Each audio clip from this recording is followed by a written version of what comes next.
بسم اللہ الرحمن الرحیم۔ السلام علیکم۔ حسن اخلاق اور ایک نوجوان کی کہانی۔ عمیر ایک چھوٹے سے گاؤں کا رہائشی تھا۔ اس کے دل میں ہمیشہ ایک خواہش رہتی تھی کہ وہ اپنے نیک اعمال سے اللہ کی رضا حاصل کرے، مگر اسے یہ سمجھ نہیں آ رہا تھا کہ کون سا عمل سب سے زیادہ اہم اور وزنی ہے۔ ایک دن عمیر کی ملاقات ایک عالم دین سے ہوئی۔ انہوں نے عمیر سے کہا، بیٹا، قیامت کے دن میزان ترازو پر سب سے بھاری چیز حسن اخلاق ہوگا۔ یہ سن کر عمیر حیران ہوا اور مزید جاننے کی کوشش کی۔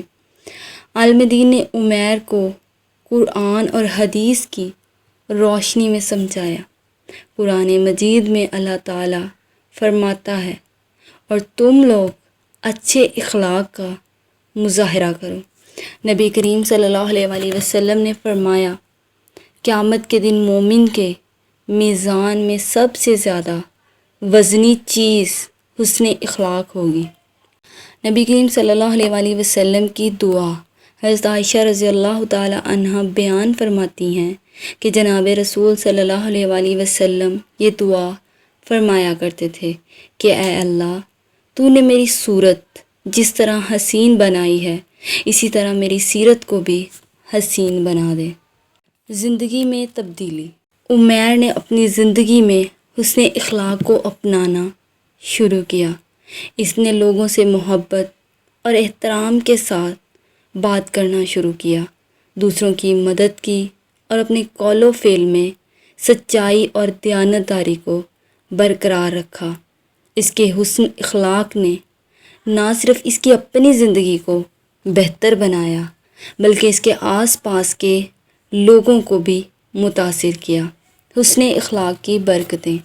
عمیر کے حسن اخلاق کی بدولت اس کے گاؤں کے لوگ اس سے محبت کرنے لگے اور اس کی عزت کرنے لگے۔ اس کی مدد اور خلوص نے لوگوں کے دلوں میں اس کے لیے خاص مقام بنا دیا۔ زندگی کا سبق۔ عمیر کی کہانی ہمیں یہ سبق دیتی ہے کہ حسن اخلاق ایک ایسی چیز ہے جو نہ صرف دنیا میں لوگوں کے دل جیتتی ہے، بلکہ آخرت میں بھی اللہ کی رضا کا سبب بنتی ہے۔ ہمیں بھی عمیر کی طرح اپنے اخلاق کو بہتر بنانے کی کوشش کرنی چاہیے تاکہ قیامت کے دن ہمارا میزان بھاری ہو۔ اللہ تعالیٰ ہمیں حسن اخلاق اپنانے کی توفیق عطا فرمائے، ہمیں دنیا اور آخرت دونوں میں کامیاب بنائے اور ہمارے میزان کو قیامت کے دن بھاری فرمائے۔ آمین۔ اگر یہ پیغام پسند آئے میرے چینل کو بھی لازمی سبسکرائب کیجیے گا۔ Thank you.